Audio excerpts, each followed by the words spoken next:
दूर कहीं एक जंगल में एक चिड़िया और उसके नन्हे मुन्ने प्यारे प्यारे 7 बच्चे रहते थे।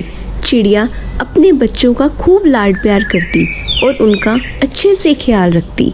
अक्सर चिड़िया को घास फल लाने के लिए घोंसले से बाहर जाना पड़ता था। तब उसके छोटे छोटे बच्चे घर पर अकेले ही रह जाते। चिड़िया जानती थी जंगल में बहुत सारे बदमाश पंछी भी रहते हैं और उनसे उनके बच्चों को खतरा है। वो हर बार इसी चिंता में रहती। उसको पता था बड़े पंछियों की नज़र उनके प्यारे बच्चों पर है। लाडो चिड़िया अपने बच्चों को खतरों के बारे में बताती और अलग अलग पशु पक्षियों के बारे में जानकारी देती ताकि बच्चे जंगल के सारे पशु पक्षियों के बारे में जान सकें। ऐसे ही एक दिन, घर का अनाज खत्म होने वाला है। मुझे बाहर जाकर कुछ दाना पानी इकट्ठा करना पड़ेगा ताकि मेरे बच्चे भूखे ना रहें। मैं अनाज इकट्ठा करने के लिए घर से बाहर जा रही हूँ। तुम सब घर पर ही रहना और दरवाज़ा अंदर से बंद कर लेना। अगर कोई अनजान आए तो दरवाज़ा मत खोलना। मैंने तुम्हें जो खतरों के बारे में जानकारी दी है उसे याद रखना। हाँ माँ, हम याद रखेंगे। हाँ माँ, हम याद रखेंगे। पर माँ, जब तुम घर वापस लौट आओगी तब हम तुम्हें पहचानेंगे कैसे? मैं अपनी आवाज़ निकालूंगी।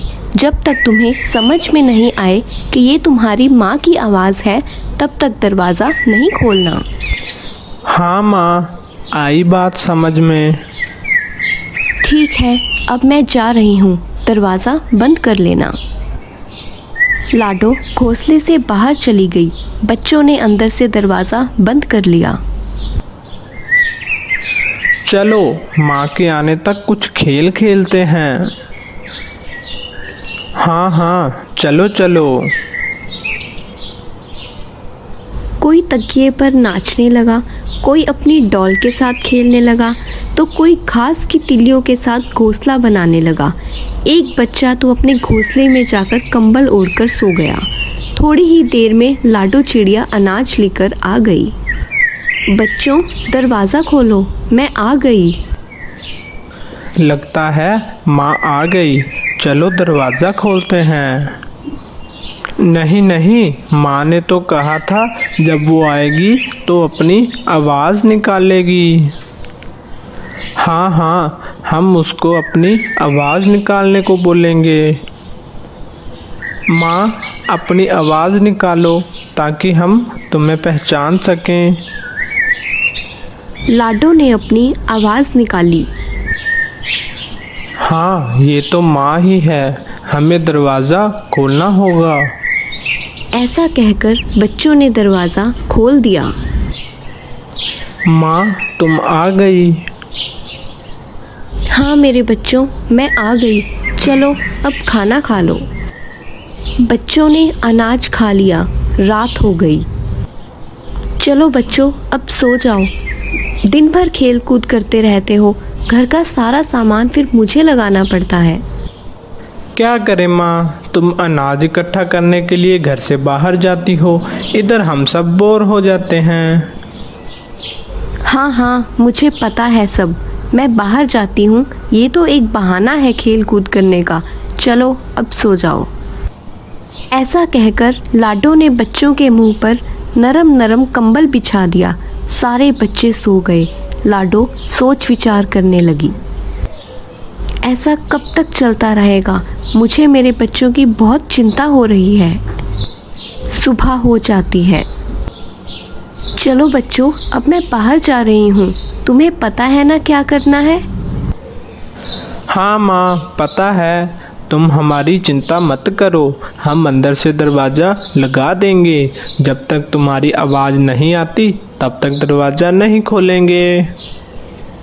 मेरे प्यारे होशियार बच्चे। ऐसा कहकर लाडो घर से बाहर चली गई। बच्चों ने दरवाज़ा बंद कर दिया।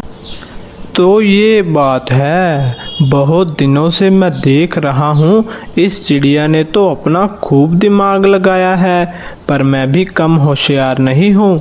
देखो अब मैं कैसे सारे बच्चों को फंसा लेता हूँ। फिर उन्हें पकड़कर बड़े चाव से खाऊंगा। चील घर के सामने आ गया और जोर से पुकारने लगा। बच्चों, मैं आ गई, दरवाज़ा खोलो। लगता है माँ आ गई, चलो दरवाज़ा खोलते हैं।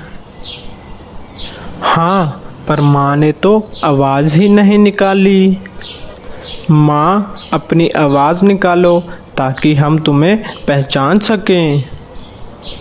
अरे, ये बच्चे भी ना बहुत होशियार हैं। मुझे उस चिड़िया की आवाज़ निकालनी होगी।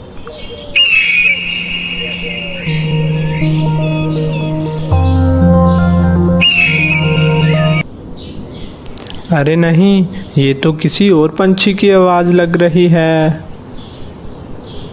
हाँ हाँ, ये माँ नहीं है। तुम हमारी माँ नहीं हो, चले जाओ वापिस, हम तुम्हारे झांसे में नहीं आने वाले। अरे, ये बच्चे तो मुझसे भी ज़्यादा होशियार निकले। एक तो मुझे भूख लगी है और ऊपर से ये तेज़ बारिश भी शुरू हो गई। मैं एक काम करता हूँ, भूरे के पास चला जाता हूँ। भूरा कौवा मेरी अवश्य मदद करेगा।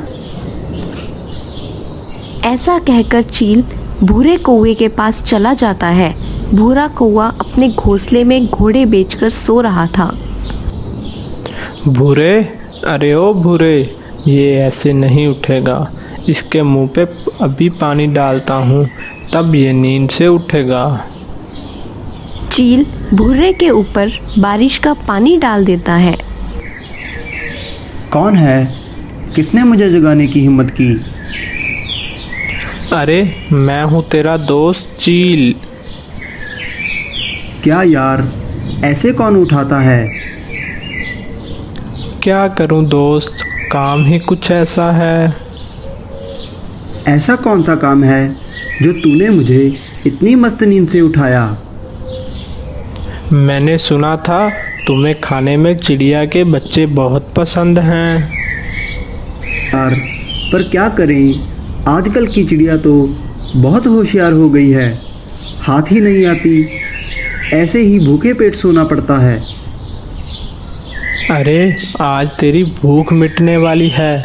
तू चल मेरे साथ। मुझे पता है तू किसी भी चिड़िया की आवाज़ निकाल सकता है। तू चल तो मेरे साथ, मैं तुम्हें रास्ते में सब बता दूंगा। इधर लाडो चिड़िया के बच्चे अपनी माँ का इंतज़ार कर रहे थे। अभी चील और भूरा कौवा वहाँ आ जाते हैं। चील ने भूरे कौवे को सब समझा दिया था। चल, अब जैसे मैंने कहा था वैसे कर और जादू देख।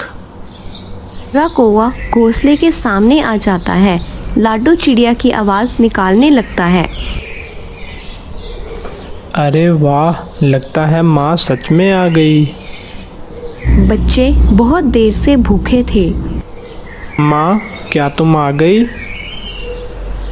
हाँ बच्चों, मैं आ गई। अब जल्दी से जल्दी दरवाज़ा खोलो, मैं तुम सबके लिए बहुत सारा खाना लेकर आई हूँ। बच्चों ने दरवाज़ा खोल दिया। जैसे ही दरवाज़ा खुला, दोनों जल्दी से अंदर चले गए। उन दोनों को देखकर बच्चे बहुत डर गए। वो उड़ भी नहीं सकते थे, इसीलिए वो इधर उधर कूदने लगे।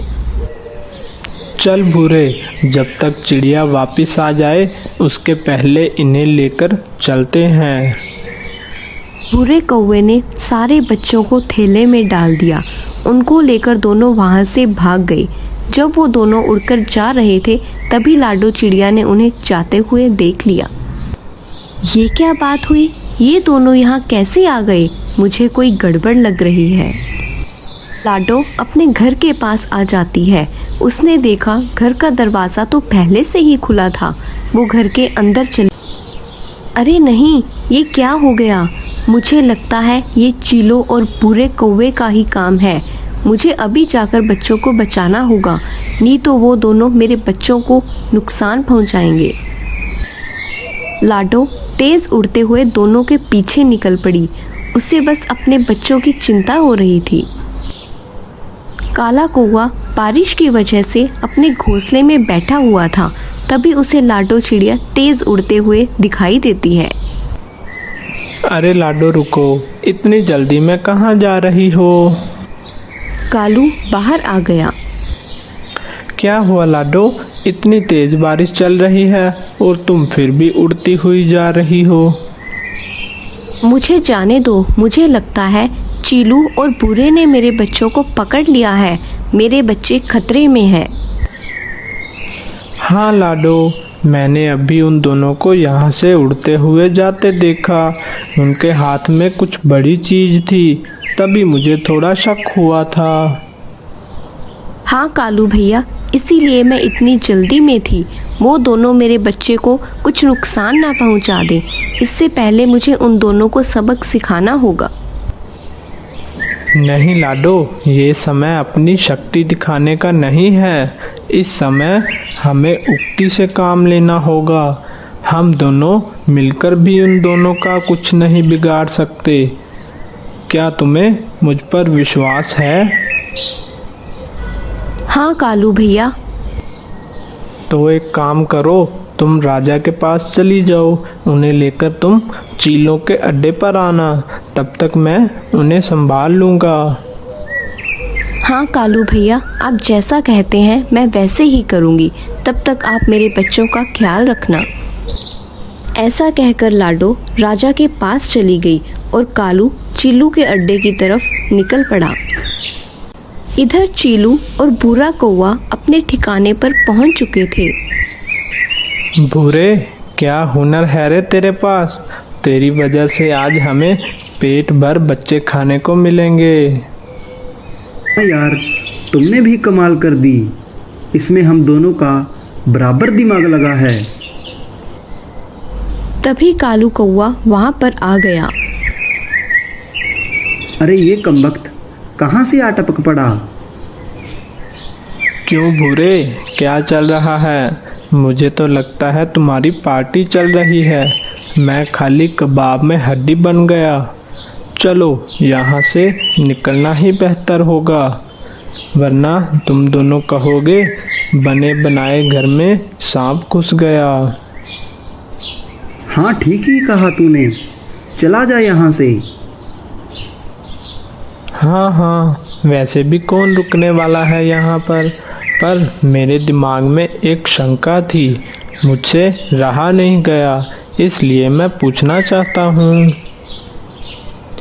जो कहना चाहते हो साफ साफ कहो। अरे दोस्तों, मैं तो ये कह रहा था, तुम खाने का हिस्सा बराबर तो बांट लोगे ना? हाँ, हम बराबर ही हिस्सा करेंगे। तुम बस अपना काम देख लो। अब यहाँ से निकल लो, हिस्सा तो बराबर ही होगा। हम दोनों ने बराबर मेहनत जो की है। हाँ, मैं भी यही कहना चाहता था। अभी देखो ना, बच्चे हैं 7 और तुम हो 2, मतलब समझ रहे हो ना। अभी भूरा खाएगा 4 और तुम खा लेना 3, हो गया हिसाब बराबर। ऐसे कैसे 3 खाऊंगा मैं खाऊंगा 4 और भूरा खाएगा 3। आखिर बच्चे चुराने का आइडिया जो मेरा ही था। हाँ, आइडिया तो तुम्हारा ही था, पर सारी मेहनत मैंने अकेले ही की है। इसलिए मैं खाऊंगा 4 और तुम 3 खाना।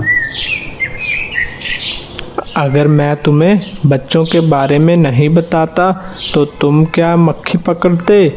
मैं खाऊंगा 4 और तुम खाना 3। पर चिल्लू भाई, तुमसे ज़्यादा मेहनत तो भूरे ने ही की है, इसलिए ज़्यादा हिस्सा उसी को मिलना चाहिए। मुझे पता था तुम उसकी ही साइड लोगे, आखिर तुम्हारा भाई जो है। अब तुम दोनों मुझे गुस्सा दिला रहे हो। अगर मेरा दिमाग घूम गया तो ये सारे बच्चे मैं अकेला ही खा जाऊंगा, तो मैं इनको सूंघने तक नहीं दूंगा। कालू उन दोनों को अपनी बातों में फंसा रहा था। तब तक लाडो ने इधर राजा जी को सारी बात बता दी। राजा जी तुरंत सिपाही लेकर लाडो के पीछे निकल पड़े। भूरा आखिर एक कौवा ही था, उसे कालू की थोड़ी थोड़ी बात समझ में आने लग गई थी, इसलिए उसने एक तरकीब निकाली। ऐसा झगड़ा करके हमें कुछ नहीं मिलने वाला। हम एक काम करते हैं, एक बच्चा हम कालू को दे देंगे। हम दोनों 3-3 बच्चे खा लेंगे। आखिर कालू ने हमें देख जो लिया है। एक बच्चे के बदले हम इसे चुप रहने को बोलेंगे। वो भी खुश और हम भी खुश। अरे हाँ, ये बात मेरे दिमाग में कैसे नहीं आई। दिमाग हो तो आएगी ना। क्या क्या कहा तूने? अरे कुछ नहीं, मैं कह रहा था एक बच्चे से मेरा क्या होगा, मैं तो सारे बच्चे लूँगा। तुम्हारा दिमाग तो ठिकाने पर है ना? ये तुम क्या बकवास कर रहे हो? अरे मैं बकवास नहीं कर रहा, सच बोल रहा हूँ। क्या तुम्हें पता नहीं चला कि मैं तुम दोनों को अपनी बातों में फंसा रहा हूँ? क्या तुम क्या बोल रहे हो? उधर देखो ऊपर, सब समझ में आ जाएगा। चीलू और भूरे ने जब ऊपर देखा तो राजा और उसके सिपाही उनकी तरफ आ रहे थे। कालू, हमें फंसाकर तुमने अच्छा नहीं किया। तुम्हें इसका अंजाम भुगतना ही पड़ेगा। राजा के सिपाहियों ने उन दोनों को पकड़ लिया। तुम दोनों ने चिड़िया के बच्चों को चुरा कर बड़ा अपराध किया है। तुम दोनों को मैं काल कोठड़ी में बंद करवाने का आदेश देता हूँ। सिपाही पंछी उन दोनों को लेकर चले गए। तुमने अपनी चतुराई की वजह से चिड़िया के बच्चों की जान बचा ली।